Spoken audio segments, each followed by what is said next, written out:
नमस्कार दोस्तों, आपका स्वागत है हमारे इस YouTube चैनल ज्ञान की बात प्रकाश के साथ पर। दोस्तों, ये कहानी बहुत ही प्रेरणादायक कहानी है। दोस्तों, एक बार ये कहानी पूरा जरूर सुनिएगा। दोस्तों, जब देवासुर संग्राम हुआ उसमें भगवान की कृपा से देवताओं को विजय मिली। परमेश्वर तथा शास्त्र की मर्यादा भंग करने वाले असुर हार गए। इसके उपरांत देवताओं की इस महान विजय में एकमात्र प्रभु की कृपा एवं इच्छा ही कारण थी। तथापि देवता इसे समझ न पाए। उन्होंने सोचा यह विजय हमारी है और यह सौभाग्य सुयश केवल हमारे ही पराक्रम परिणाम है। भगवान को देवताओं की इस अभिप्राय को समझते देर न लगी। संपूर्ण दुर्गुणों की खान उनके इस अहंकार को दूर करने के लिए वे एक अद्भुत यक्ष के रूप में उनके सामने प्रकट हुए। देवता उनके इस अद्भुत रूप को समझ न सके और बड़े ही सोच में पड़ गए। उन्होंने अग्निदेव को उनका पता लगाने के लिए भेजा। अग्नि के वहां पहुंचने पर यक्ष रूपी भगवान ने उनसे प्रश्न किया कि आप कौन हैं? अग्नि ने कहा, तुम मुझे नहीं जानते। मैं इस विश्व में अग्नि के नाम से प्रसिद्ध जातवेदा हूं। यक्ष रूपी भगवान ने पूछा, ऐसे प्रसिद्ध तथा गुण संपन्न आप में क्या शक्ति है? इस पर अग्नि बोले कि मैं इस चराचर जगत को जलाकर भस्म कर सकता हूं। इस पर यक्ष रूपी भगवान ने उनके सामने एक तिनका रख दिया और कहा, कृपा कर इसे जलाइए। अग्नि ने बड़ी चेष्टा की। क्रोध से स्वयं पैर से चोटी तक प्रज्वलित हो उठे, पर वे उस तिनके को न जला सके। अंत में वे निराश तथा लज्जित होकर लौट आए और देवताओं से बोले कि मुझे इस यक्ष का कुछ भी पता न लगा।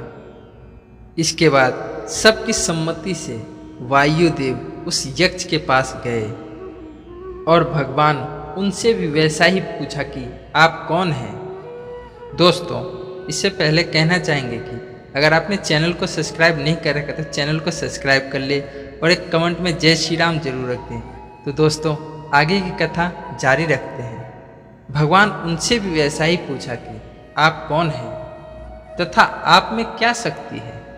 उन्होंने कहा, मैं इस सारे संसार में वायु के नाम से प्रसिद्ध हूँ, मातृस्वा हूँ और मैं पृथ्वी के सारे पदार्थ को उड़ा सकता हूँ। इस पर भगवान ने उसी तिनके की ओर उनका ध्यान आकर्षित किया और उसे उड़ाने को कहा।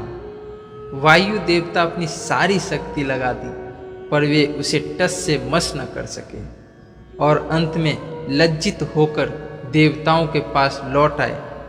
जब देवताओं ने उनसे पूछा कि क्या कुछ पता लगा कि यह यक्ष कौन था, तब उन्होंने भी सीधा उत्तर दे दिया कि मैं तो बिल्कुल न जान सका कि वह यक्ष कौन है।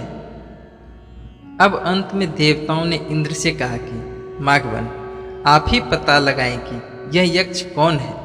इंद्र ने कहा, ठीक है, मैं पता लगाता हूँ, पहले उसके पास चले तो सही।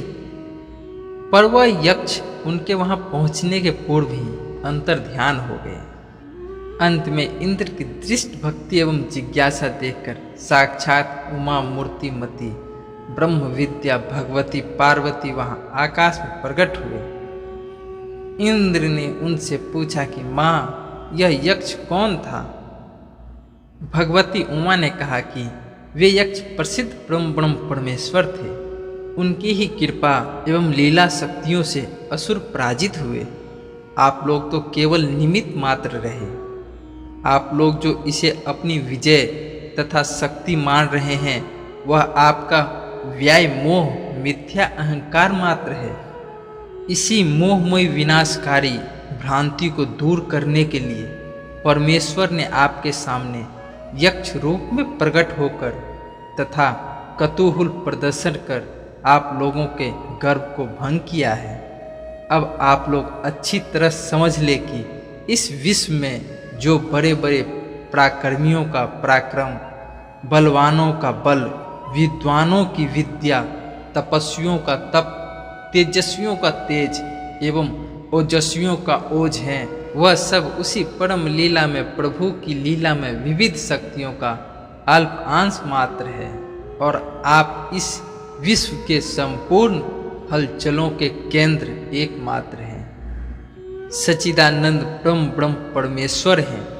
प्राणी का अपनी शक्ति का अहंकार मिथ्ये भ्रम मात्र है। भगवती उमा के वचनों से इंद्र की आंखें खुल गई। उन्होंने अपनी भूल पर बड़ी लज्जा आई। उन्होंने लौटकर सभी देवताओं को संपूर्ण रहस्य बतलाकर सुखी सुखी फिर से रहने लगे।